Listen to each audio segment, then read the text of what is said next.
You came at a good time. I've just finished my latest creation. Take a look. What's that? Esto es lo que nos dan para Steve si completamos al 100% esta zona. Igual que en la anterior nos dieron la espada de sangre de serpiente y en el anterior la pistola de Jurak. It's a Nova cannon. It's a weapon that uses the sun's energy to generate a powerful beam. Attach this to your ride pod, and then you'll have nothing to fear. All right. Thanks, Dr. Osmond. No problem.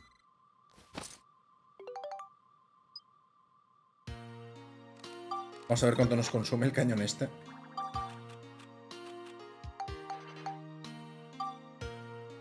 A ver, aquí. Ah, pues no nos consume tanto como pensaba. ¡Tachán!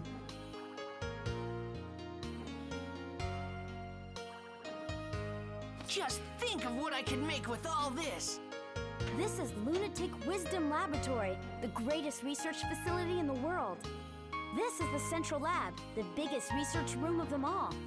Hey, I bet they can make something to send us back 10,000 years here. I bet you're right.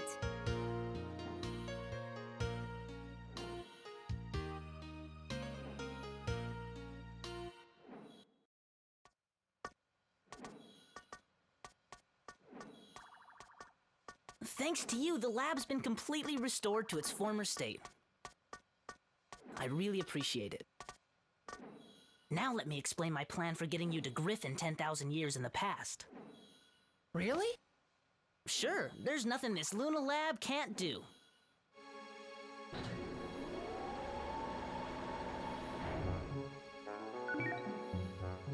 Oh, wow. Entiendo, bastante simple. Ixion, a time-traveling locomotive. Ah, hay que mejorar el tren. Claro, es por eso que nos decía Blackstone 1, luego será Blackstone 2, Blackstone 3, ¿no? Algo así. Bueno, Ixion. ¿Ixion no es el nombre de león eléctrico del Final 10? A fantastic non-stop express that can cross both time and space. When this is finished, you'll be able to travel 10,000 years into the past, where Griffin is.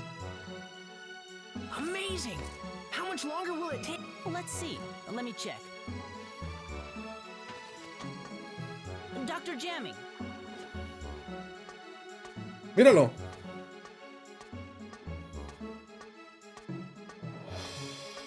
Jamming? What? Now hold on a minute. This is not the same jamming that attacked you back in the past, okay? Well, not exactly the same anyway. He happens to be his grandson. ¿Su nieto? Jolines. Bueno. Parece que tuvo suerte en el amor, ¿no? A pesar de... Dr. Jamming's grandson? I'm terribly sorry. It seems my grandfather caused you a lot of trouble. Please accept my apology. However, without my grandfather's research, I would have never been able to develop the Ixion. Y veo que al igual que su abuelo tampoco visitó el dentista. My grandfather was researching technology that would allow objects to float on the air using sound. He called this his aeroharmonics flying technology.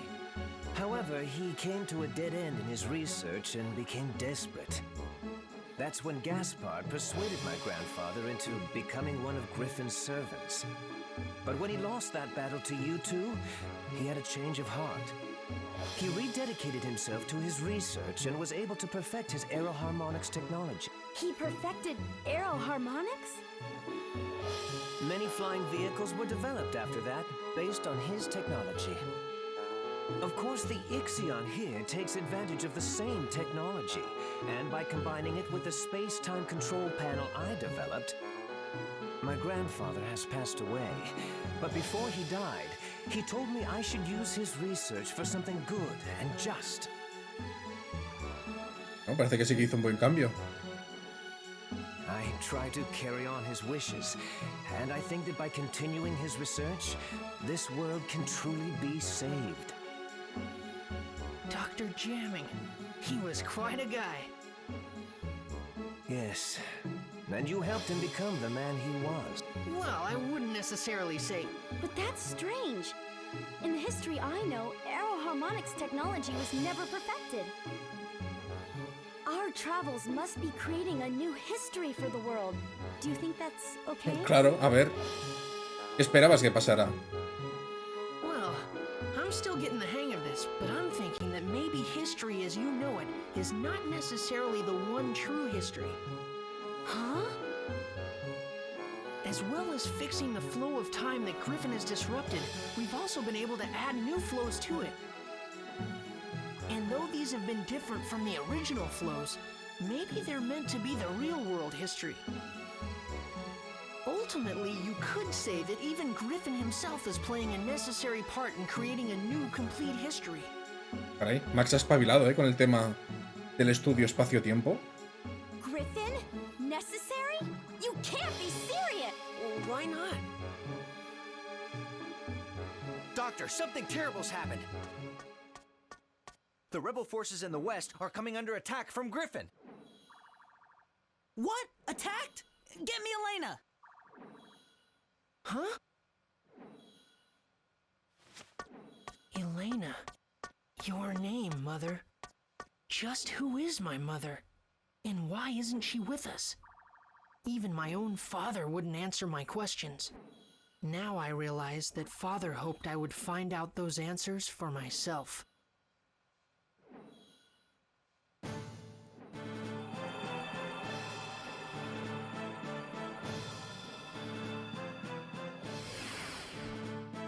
Doctor, this is Elena. We're fighting Griffin's main army over here. If it carries on like this, Griffin will probably attack the Luna Lab too. Be careful. Mother? Is that Max? What? Yes. Yo no me acordaba de esto. You mean this boy is Elena's... That's right. Max is Elena's son. Max, I'm sorry. I'll bet your father never told you what happened to me. That's right. But why? Max, we live in different worlds. What? It's all right, Max. I'll explain everything. I'll tell you why I couldn't go on living with you. But to explain that, I need to explain what's going on in this world now. Nunca se puede ir al grano. What do you mean by that? I'm from the future, just like Monica. Our time has changed greatly because of the devastation caused by Emperor Griffin. We couldn't let Griffin get away with it. So the people of our time formed a rebel force to fight against him. But Griffin began to use the power of the stone. Stone? One of the fabled Atlamilia stones that possess great powers. Powers that can move the earth and control time. Griffin harnessed that power to rewrite history bit by bit. He turned on people and erased their very existence from history.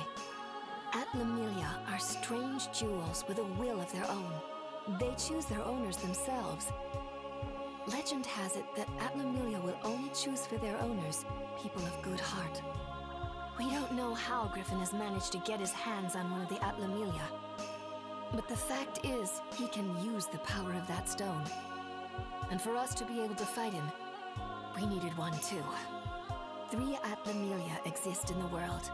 The first is the Sunstone, which Griffin possesses. Vale, ahora me ha descolocado. Recuerdo que la roja permite viajar al futuro y la azul al pasado, pero la piedra del sol, ¿qué hace? The other 2 are the Moonstone, which emits a blue light, and the Earthstone, which emits a red light. Griffin tried to increase his powers by gaining possession of the remaining 2 Atlamilia. So we searched for the remaining 2 stones. First, we traced the owner of the Moonstone. That was Monica's father, King Raybrand. At first we thought we could inherit the Atlamilia from King Raybrand to help us in our fight against Griffin. But the stone wouldn't accept any one among us as its own. And so, in the end, we were unable to get the stone. We guarded King Raybrand so that the stone would not fall into Griffin's hands. we decided to protect the person that the stone had chosen from the threat of Griffin. But Griffin was devious, and he assassinated King Raybrand. Griffin didn't get his hands on the stone, though. The stone refused to become Griffin's, and instead chose King Raybrand's daughter, Monica, as that's how the second stone came to be Monica's. And so we looked for the last remaining Atlamelia, the Earthstone. But we couldn't find it, because it didn't exist in our time. According to the prophecy of the great sage, Crest, the Earthstone existed 115 years in the past. Its owner was a young boy called Gerald. We knew that Griffin would use his powers to travel through time and go back to Gerald's era looking for the stone. In order to protect the red Atlamelia, I traveled to Gerald's time, and I made it my job to protect him. But during the time I was with Gerald, I fell in love with him. Claro, cómo no. And then, Max, you were born. The first 5 years of your life went by in a flash. But then I had to return to my own time, because the war against Griffin was intensifying. I said goodbye to you and Gerald, and I returned to my time. I haven't been able to see you since. My mother is from the future? That's right, and we're the ones that were chosen by these two Atlamelia. But I was just given this stone by my father. No, not exactly. Your father couldn't even touch it anymore. He must have realized the stone had chosen a new owner. Gerald couldn't touch it himself, but he saw you could play with it without effect. The Atlamelia chose you as its new owner, so Gerald let you have it. I think that the Atlamelia have reasons for who they choose as their owners. There's probably even a reason why Griffin was chosen. A reason he was chosen? That's right. Like what? That I don't know. But the stones are guiding people for the sake of something great. I can just feel it. I'm sorry. It looks like we haven't any more time to talk. Just wait a little longer. If we can recreate Pasnos, we'll have a chance to fight back. Recreate Pasnos? But how? Max and Monica will recreate its origin point, of course. The origin point of Pasnos is a workshop in Heimrada, a village at the foot of Mount Gondor. You'll have to head there. But Mount Gondor is a dangerous place. I'm not sure if you... We'll be fine, Elena. Just leave it to us. Don't worry, Mother. I'll save you.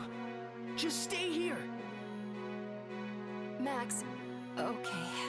Take care, both of you. You bet!